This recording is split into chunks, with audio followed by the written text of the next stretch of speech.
नमस्कार। कुछ समय पहले मेरे यहाँ पे एक वेल्डिंग का काम करने वाला एक लड़का काम कर रहा था छत पे। स्टेप्स लगे हुए थे, उसके ऊपर खड़ा होकर के वो काम कर रहा था। अचानक वो स्टेप्स टूट गया, पत्थर टूट गए और वो नीचे सीधा छत से नीचे आ गया। और मैं दूर से देख रहा था उसको। मैं डर गया एकदम, है ना। ऊपर जाली भी थी। मैं उसको लेकर के आया, अंदर की तरफ लेटाया, तेल मालिश वगैरह की, और वो मेरी तरफ देख रहा था। तो कुछ देर में वो बैठ गया। मेरे को बोले, बाबूजी आप इतना डर क्यों रहे हो? और मैंने कहा, डर है कैसे, ये तो भगवान ने तुम्हें बचा दिया। बोले, भगवान कैसे नहीं बचाएंगे, मैंने आज तक किसी का बुरा नहीं किया, है ना, तो मेरा कैसे बुरा हो सकता है। इतना सहज, और उसने इस ढंग से कहा कि बात मेरे गहरे में उतर गई। इतना कॉन्फिडेंस। आज भी वो लड़का मिलता है ना, तो मेरे को कहते हैं, बाबूजी आप उस दिन बहुत घबरा गए थे, है ना। मैंने कहा, घबराया तो था, लेकिन तुमने मेरे को एक ज्ञान दे दिया कि इतना विश्वास होना चाहिए। एक बार मैं दूसरी कहानी बताता हूँ। एक बार मैं एम्स के अंदर, हमारे जहाँ पे ये स्पोर्ट्स ग्राउंड है, वहाँ पे एंटर हो रहा था, तो दो गार्ड बाहर खड़े खड़े बातें कर रहे थे। तो एक ने बड़ी लानत के साथ कहा कि लानत है यार तेरे पे, 25,000 वैकेंसी आई थी टीचर्स की, है? और तेरा 25,000 में भी सिलेक्शन नहीं हुआ। तो दूसरा गार्ड बोला कि पिछले साल 50,000 लोग रोड एक्सीडेंट में मर गए थे, उसमें भी मेरा नाम नहीं था। पॉजिटिव होना चाहिए। क्या करेंगे, है ना। अब तो सब मालूम पड़ गया, वो पेपर सब करोड़ों में बिक जाते थे, है ना। कैसे बेचारे कोई बच्चे पास होंगे, ठीक है ना। तो जो है, अपनी मेहनत तो उसने की है, इसमें कोई उसमें बुराई की बात नहीं है। सफलता असफलता वो छोड़िए, अलग बात है। इसी तरह से एक कहानी आपको बताता हूँ। एक दम्भी राजा था, बड़ा घमंडी राजा था, और एक संत के पास में गया। बोला, मुझे तुम ज्ञान दे दो, मैं तुम्हारी इच्छा, जो इच्छा होगी मैं तुम्हें वो इनाम दे दूंगा। उस संत ने कहा, ठीक है। संत अपना वो लेकर के पहुंच गया राजा के दरबार में, भिक्षा पात्र लेकर के। राजा ने अपने मंत्रियों को कहा कि इनका भिक्षा पात्र को भर दो, है ना, हीरे जवाहरात से भर दो। तो हीरे जवाहरात उसमें आ ही नहीं रहे थे। तो राजा ने पूछा, बात क्या है? तो मंत्रियों ने बताया कि इसके अंदर सूखा गोबर भरा हुआ है ऊपर तक, तो कुछ भी हीरे मोती डालें तो ठहरते नहीं है, नीचे गिर जाते हैं। तो राजा ने कहा, संत जी पहले आप अपने पात्र में से ये सूखे गोबर को निकाल दो, खाली करो, ताकि कुछ नया डाला जा सके। संत कहते हैं, आपको समझ में आ गया ना, यही मैं आपसे कहना चाहता हूँ। पहले आप अपने अभिमान को, अहंकार को इस खोपड़ी से निकालो, तो कुछ चीज़ नई प्रवेश कर सकती है। तो विनम्रता चाहिए, है ना। लेट द विंडो ओपन, है ना, ताकि कहीं से भी कोई ज्ञान आ सके। और ज्ञान कहाँ से आता है, कब आता है? ज्ञान आता है विनम्रता से। और हमारी सारी विद्या का, शिक्षा का सार क्या है? विद्या ददाति विनयम। विनय, विनय आ गया तो सब कुछ आ गया, है ना। सब गेट ओपन हो गए उसके बाद में। आपने भगवान दत्तात्रेय का नाम सुना होगा। ब्रह्मा विष्णु महेश तीनों का आशीर्वाद मिल जाता है भगवान दत्तात्रेय की आराधना करने से। माता अनुसुईया की वो परीक्षा लेने आए थे बालक रूप में, आपने कथा सुनी होगी। तो वो बड़े ज्ञानी थे। तो लोगों ने उनसे पूछा, भगवान आपके गुरु कौन है? क्यों, तो बालक रूप में आए थे। तो उन्होंने कहा, मेरे 24 गुरु हैं, जिसमें 12 तो जानवर हैं, ठीक है ना। तो वो आपने 24 गुरु की कहानी सुनी होगी। मैं आज आपके सामने वही कहानी रखने जा रहा हूँ कि कहीं से भी आपको ज्ञान मिले तो उसको ले लें। तो वो कहते हैं, पहला गुरु था मेरे कबूतर और कबूतरी। एक शिकारी आया और उसने जाल बिछाया, और कबूतर के दोनों बच्चे उसमें फंस गए। तो कबूतरी का मन रहा नहीं। कबूतरी ये तो जानती थी कि मैं इससे जाल से छुड़ा नहीं सकती, लेकिन वो कूद गई, तो वो भी फंस गई। अब कबूतर ने देखा, तीनों फंस तो गए हैं और मैं भी छुड़ा तो नहीं सकता, लेकिन वो कबूतर भी कूदता है और चारों फंस जाते हैं और फिर मर जाते हैं। तो मैंने उससे सीखा कि मोह, अत्यधिक मोह हमें फंसा देता है। हमें अत्यधिक मोह से दूर रहना चाहिए। दूसरे गुरु थे उनके अजगर। तो दत्तात्रेय भगवान कहते हैं कि अजगर कोई ज़्यादा दौड़ धूप नहीं करता, है ना, वो कहीं हिलता डुलता नहीं है, जो मिल जाए वो खा लेता है। तो उसका है, अजगर ने मुझे सिखाया कि इतना भागने की दौड़ने की ज़रूरत नहीं है, 2 वक्त की रोटी के लिए स्थिरता लाओ, रिलैक्स हो जाओ। तीसरा गुरु पतंगा। पतंगा को बड़ा आकर्षण होता है लौ के प्रति, और वो चारों तरफ नाचते रहता है। उसे ये मालूम होता है कि आग में गए और ख़त्म हो गए, लेकिन उसका जो आकर्षण है ना, उसको छोड़ता नहीं है, भले ही वो जल जाए। और अंततः क्या होता है, पतंगा आग में आकर के जल ही जाता है। तो इंद्रिय सुख आग की तरह हमें जला देती है, ठीक है ना। अभी तो बहुत अच्छा लगता है, लेटे हुए हैं, 11-11 बजे उठते हैं, लेकिन आप बर्बाद हो जाएंगे, है ना, आप ख़त्म हो रहे हैं। अगर आपका यही टाइम टेबल रहा, आपकी डाइट दिनचर्या बिगड़ रही है, घंटों तक आप मोबाइल पर फालतू की चीज़ें देख रहे हैं, फालतू की चीज़ें टीवी पर देख रहे हैं, अभी तो आपको अच्छा लग रहा है, लेकिन आप बर्बाद हो रहे हैं, अपने आप को ख़त्म कर रहे हैं, ठीक है ना। तो ये किससे सीखा मैंने? पतंगे से सीखा। चौथा मेरे गुरु हाथी।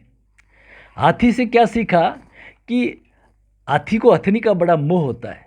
तो शिकारी क्या करता है, एक हथनी की प्रतिमा मूर्ति बना देता है और उसके ऊपर हथनी का पेंट कर देता है। उसकी जो खुशबू होती है ना, जैसे हथनी की गंध, उसको पेंट कर देता है। और हाथी की हथनी की गंध हाथी सूंघ कर दूर से सुन के बड़ा सूंघ के मदमस्त हो जाता है और भागता है उसी दिशा में। तो उस हथनी से जस्ट पहले खड्डा खोदा हुआ रहता है, जो ये हथनी की तरफ बढ़ता है उस मूर्ति की तरफ, और वो खड्डे में गिर के मर जाता है। तो उससे हमने सीखा हाथी से कि कामनाओं पे नियंत्रण करो, नहीं तो पतन निश्चित है। पांचवें गुरु मधुमक्खी।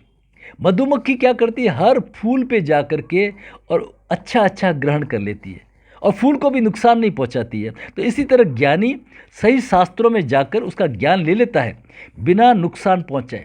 सार सार को लेते है और थोथा दे उड़ा, है ना, सार सार को ग्रहण कर लेता है। ये मैंने किससे सीखा? मधुमक्खी से। छठा सीखा मैंने मधुआ से। मधुमक्खियाँ दूर दूर से आकर के रस को इकट्ठा करती रहती है छाते को, उसका वो भोग नहीं कर पाती। और एक दिन मधुआ आता है, मधुआ माने जो मधुमक्खी का छाता उतारने वाला, वो आता है और उस छाते को उठा करके ले जाता है ना।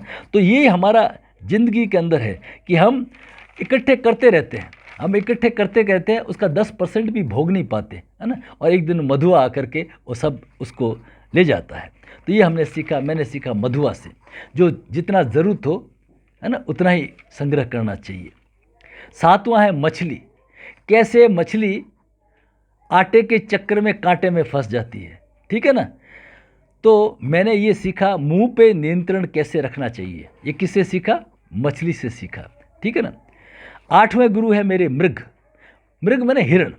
हिरण को क्या है, म्यूज़िक का बड़ा शौक होता है। तो जब भी शिकारी को मृगों को फंसाना होता है ना, तो एक बड़ा अच्छा सा म्यूज़िक चला देते हैं। तो म्यूज़िक चलाने के चक्कर में वो जो म्यूज़िक का मतलब क्या है, आत्म प्रशंसा। कान है ना, कान एक भला भला सुनना चाहते हैं, अच्छा अच्छा सुनना चाहते हैं, स्वतः प्रशंसा, अपनी प्रशंसा सुनना चाहते हैं।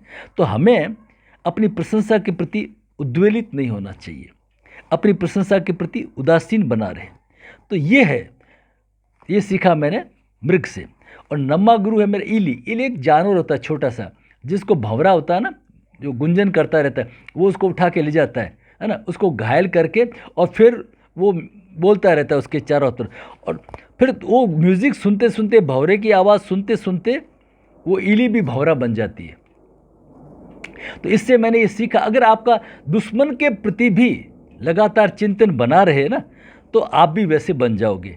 इसलिए चिंतन कैसा होना चाहिए? उच्चतर लक्ष्य का होना चाहिए, है ना, लूले लंगड़ों का नहीं, अपने नीचे का नहीं, एक ऊंचों का होना चाहिए, उच्चतर होना चाहिए, है ना। क्योंकि जैसा हम सोचते हैं ना, वैसे हम बन जाते हैं।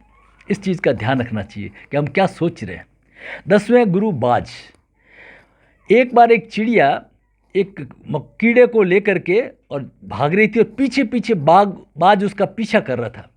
तो चिड़िया के एक साथी ने बताया कि ये बाज को तेरे से कोई मतलब नहीं है, ये तेरे मुंह में जो कीड़ा है इसको तू फेंक दे, इसका मोह मत कर। तो जैसे ही चिड़िया ने उस कीड़े को फेंका और बाज उधर डाइवर्ट हो गया और चिड़िया फ्री हो गई। तो ये कीड़ा क्या है? ये कीड़ा अहंकार का है, कुर्सी का, पद का, और ये सब हमारे अहंकार है। जब तक हम कुर्सी पे रहते हैं, लोग पीछे पीछे साहब जी कहते हुए घूमेंगे, लेकिन जैसे ही वो बाद से सीखा कि अहंकार छोड़ा और मैं स्वतंत्र हो गया, है ना, बिल्कुल फ्री हो जाते हैं। 11वां सीखा मैंने सर्प से। सर्प अपना कभी घर नहीं बनाते हैं, है ना। तो महावीर भी यही कहते हैं, जैन धर्म में भी ये कहते हैं कि जो श्रावक है ना उसको ज़्यादा टिकना नहीं चाहिए, वो बदलता रहे, स्थान बदलता रहे। स्थान बदलने से आसक्ति नहीं आती है। तो ये मैंने सीखा, सर्प से सीखा। 12वां गुरु है मकड़ी। मकड़ी क्या करती है, देखिए, मुंह से जाला बनाती है और फिर उसे खा जाती है। तो ये सारी सृष्टि इसी तरह ब्रह्म से ही उत्पन्न होती है और ब्रह्म में ही समा जाती है। ये मैंने मकड़ी से सीखा। 13वां गुरु सूर्य। सूर्य क्या है? सूर्य एक प्रकाश है ना, ज्ञान है। मतलब सूर्य के आते ही आत्मा प्रकाशवान हो जाती है, कोने कोने में प्रकाश भर जाता है। आत्मज्ञान होते ही आप खुशी से भर जाते हैं, है ना। अज्ञान ही दुखों का कारण है। तो ये मैंने सीखा सूर्य से। 14वां गुरु चंद्रमा। चंद्रमा प्रतिदिन छोटा छोटा छोटा, फिर बड़ा बड़ा बड़ा, है ना। हमेशा चंद्र की कलाएं घटती बढ़ती रहती है, कभी छुप जाता है, लेकिन चंद्रमा तो चंद्रमा ही है, ठीक है ना। तो शरीर के पतन से आत्मा का पतन नहीं होता। ये मैंने किससे सीखा? चंद्रमा से। शरीर छोटा या बड़ा होता रहता है, कभी बचपन था, कभी यौवन था, कभी बुढ़ापा है, ठीक है ना।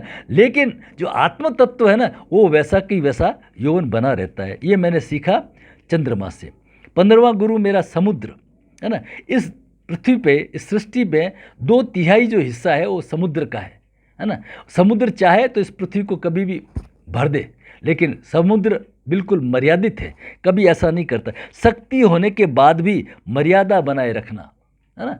मर्यादा तो वैसे कहते हैं, हम सब मर्यादा नहीं, शक्ति होने के बावजूद भी मर्यादा बनाए रखा, ये मैंने सीखा समुद्र से। समुद्र जहाँ गहरा होता है वहाँ शांत होता है, इसलिए शांत रहना सीखा हमने समुद्र से। 16वें गुरु पिंगला।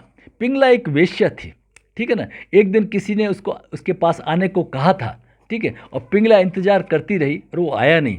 तो उसे किसी संत ने कहा था, जब तक दूसरों को अपने जीवन का आधार बना के रखोगी, हमारी खुशी का आधार जब तक दूसरे रहेंगे ना, दुखी रहना पड़ेगा, ठीक है ना। तो अपने आधार खुद बनो, अपने अंतर्मुखी हो जाओ और खुद में प्रसन्नचित रहना सीखो। उस दिन गणिका ने निश्चय किया कि वो खुद को अंतर्मुखी हो जाएगी। ये मैंने किससे सीखा? 16वें गुरु पिंगला से। 17वां गुरु बालक। बालक कहता है निश्चल होता है ना, उसको आप डांट दीजिए, अभी डांटा है, 1 घंटे पर बाद फिर आपके पास में आ जाएगा, है ना। जो भी आप कहते हो ना, वो जैसे हवा में या पानी में लाइनें बनाता है, कोई पत्थर पे लाइन नहीं खींचता है। तो ये किससे सीखा? बालक से सीखा, है ना। फिर 18वां एक कन्या, एक छोटी सी कन्या थी, उसे हाथों में 2-2 चूड़ियाँ पहनी हुई थी और वो कुछ कूट रही थी। छम छम छम की आवाज़ आ रही थी और वो आवाज़ उसको डिस्टर्ब कर रही थी। तो उस लड़की ने क्या किया, एक एक चूड़ी निकाल दी। अब इस हाथ में भी एक चूड़ी, इस हाथ में एक चूड़ी, अब कोई आवाज़ नहीं। तो उससे मैंने सीखा, जहाँ पे अद्वैत होता है, जहाँ कोई दूसरा नहीं होता है ना, तो वहाँ एक खटर पटर नहीं होती। ये अद्वैत का जो ज्ञान है, ये मैंने सीखा किससे? उस बालिका से सीखा। No competition, no comparison, no jealousy, है ना। जब कोई दूसरा है ही नहीं, जहाँ मेरे अपने सिवा कुछ नहीं, या द्वैत वेदांत को जानने से सारे दुख दूर होंगे। 19वां मेरा गुरु है बच्चा। कैसे बच्चे को मान अपमान से परे होते हैं, आप उन्हें डांट दीजिए, साल तक सब भूल जाएंगे, है ना। तो ये मैंने सीखा बच्चा से। नहीं, 17वां गुरु था मेरा बालक। बालक एक तीर बनाने वाला बालक था, तीर बनाने वाला बालक था। वो इतना मगन होकर के, लगन में लग के तीर बना रहा था कि उसके पास से राजा गुजर गया। लोगों ने उससे पूछा कि भाई इधर कोई राजा आया था क्या, राजा की सवारी? तो उसे मालूम ही नहीं। तो ये जो एकाग्रता है ना, वो मैंने कोशिश सीखी किससे? बालक से सीखी। वो बालक जो तीर साधने वाला बालक था। ये 17वें गुरु थे, ठीक है ना। 19वें गुरु एक बच्चा। कैसे बच्चा मान अपमान से परे होता है ना, तो ये मैंने सीखा बच्चे से। और 20वां धरती माँ से। धरती माँ सबको एक जैसा स्वीकार करती है, बिना छोटे बड़े भेद के, है ना। तो सबसे प्रेम करो, सब बराबर है उसके लिए, है ना। वो किसी में कोई भेद नहीं करती। 21वें वायु। वायु बिना अप्रभावित हुए, अच्छी जगह या बुरी जगह, गंदी जगह या खुशबू की जगह, वायु अपने बिना भेदभाव के चलती है। तो ये मैंने सीखा, अप्रभावित होना, और सब जगह बहना समान रूप से, ये मैंने वायु से सीखा। 22वां गुरु आकाश। आत्मा की तरह आकाश सर्वव्यापी है। जैसे ही वो कहते हैं मैं आकाश को देखता हूँ और मुझे आत्मा की याद आ जाती है। 23वें गुरु अग्नि। अग्नि हर चीज़ को भस्म कर देती है। भस्म का मतलब उसको पवित्र कर देती है। अग्नि में आप किसी कलर की कोई चीज़ डालें, वो राख बना देती है। राख का कोई एक ही रंग होता है, ठीक है ना। तो ज्ञानी का जीवन भी अग्नि की तरह होना चाहिए। आप उसमें कुछ भी डालें, ज्ञान के अलावा वो सब भस्म कर देता है। ज्ञान के अलावा वो कुछ भी नहीं रखता है। और 24वें जो लास्ट गुरु है वो जल है ना। सबकी प्यास बुझाता है, सबके जीवन का आधार है, सबके जीवन का आधार है। लेकिन उसको गिरा दो तो सबसे नीचे वाले स्थान पर ठहरता है। चट्टान पर नहीं ठहरता है, सबसे नीचे वाले स्थान पर ठहरता है। विनम्र, डाउन टू अर्थ, ठीक है ना। तो इस तरह से हम अगर अपने जीवन में पॉजिटिविटी लाएंगे, शुभ के ग्राही बनेंगे, जहाँ से भी है ना, खिड़कियाँ खुली रखिए, कहीं से भी कोई ज्ञान आ सके है ना, तो वो हमारे उन्नति का कारण बन सकता है, वो हमारी प्रसन्नता का कारण बन सकता है। बहुत बहुत धन्यवाद, इतने समय आपने मेरी बात को सुना। आपको पसंद आए तो फॉरवर्ड, लाइक और सब्सक्राइब जरूर करें, है ना। आपने बहुत सहयोग किया है। पुनः आपका धन्यवाद और आपके लिए बहुत बहुत शुभकामनाएं।